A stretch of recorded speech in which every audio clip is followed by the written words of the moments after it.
From the vast reaches of the Mongolian steppe, an army of over 100,000 men swept aside all resistance, claiming territories that spanned continents.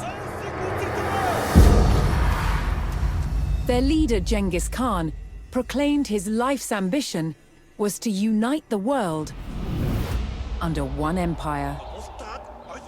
Having conquered the East, the Mongols turned their attention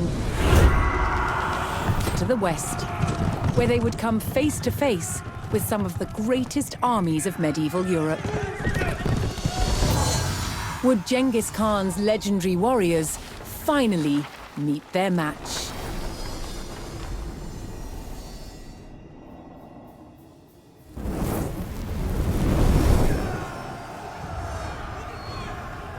By 1221, the Mongols had taken cities throughout Asia, generating vast amounts of tribute from those they conquered.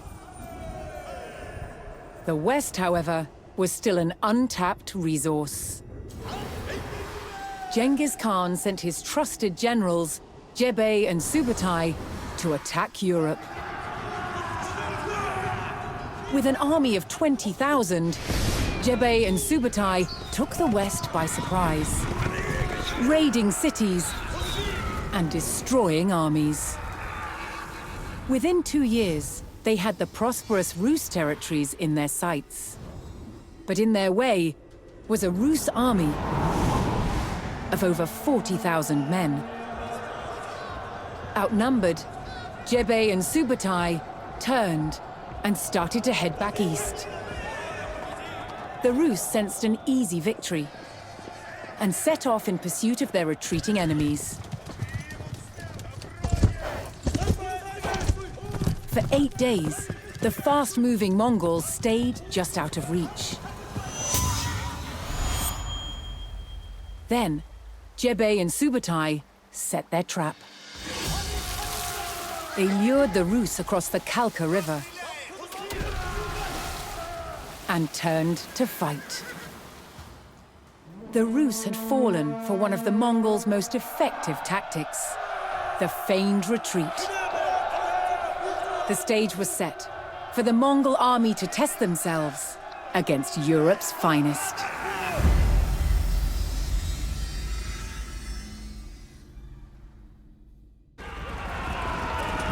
The Mongols charged across the European plains, with the fatigued Rus army in close pursuit. The Rus had fallen for the Mongol tactic of the feigned retreat, and unknowingly followed them into peril.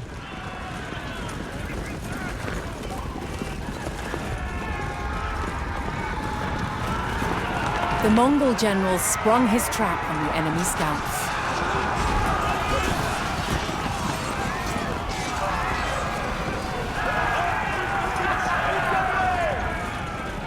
With the Rus scouts cut down, General Subutai crossed the Khalkha River. Here, he would stage a full-scale ambush on the vast Rus army.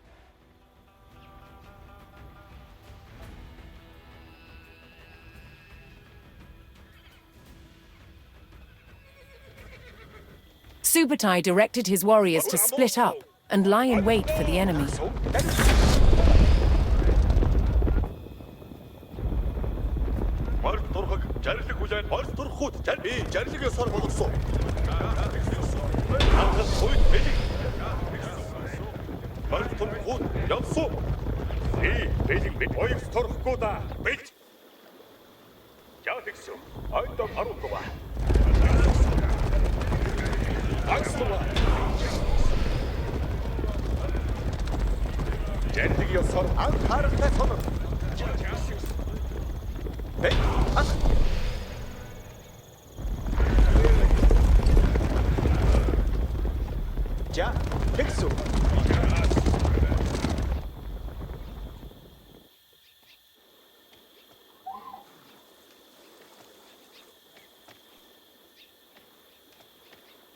To be effective, he needed to spring his trap before the Rus recovered from their long pursuit.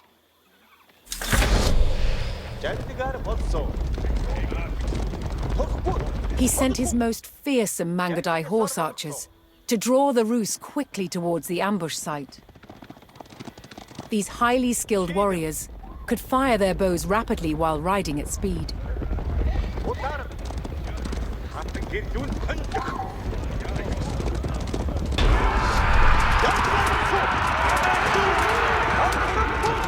The Mongol provocation was effective, and the Rus hastily pursued.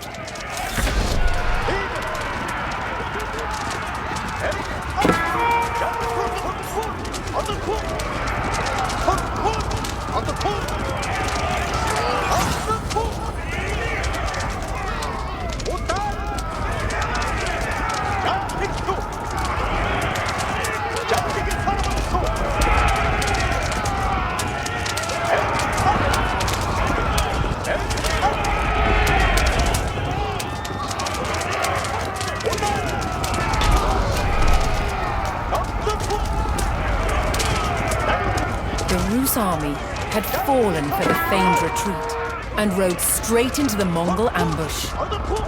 With the enemy surrounded, Subutai's battle-ready warriors descended from all sides.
The Mongol ambush was devastating, and Rus numbers were reduced to a few desperate stragglers.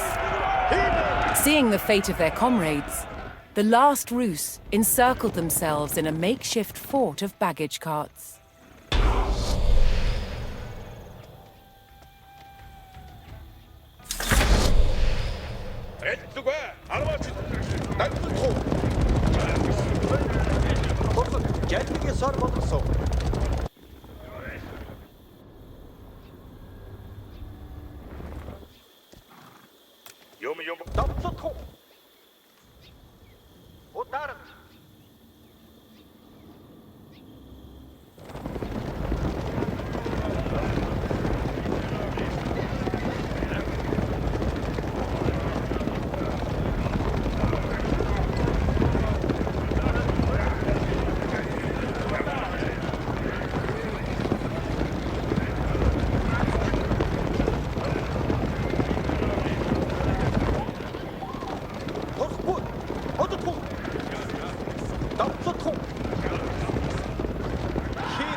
the Rus stockade fell. Despite a valiant last stand, the remnants of the Rus army were cut down. Spurred on by the crushing victory at the Kалке River, the Mongols advanced ever further into the heartland of the Rus.